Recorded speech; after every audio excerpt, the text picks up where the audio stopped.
You ask Tiger to solve. This deals with linear equations with one unknown. The final result is h equals -1/2. Let's solve it step by step. Group all constants on the right side of the equation. Subtract 2/3 from both sides. Combine the fractions. Combine the numerators. Reduce the zero numerator. Simplify the arithmetic. Find the lowest common denominator. Multiply the denominators.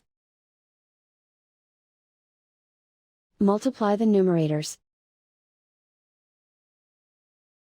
Combine the fractions. Combine the numerators. Find the greatest common factor of the numerator and denominator. Factor out and cancel the greatest common factor.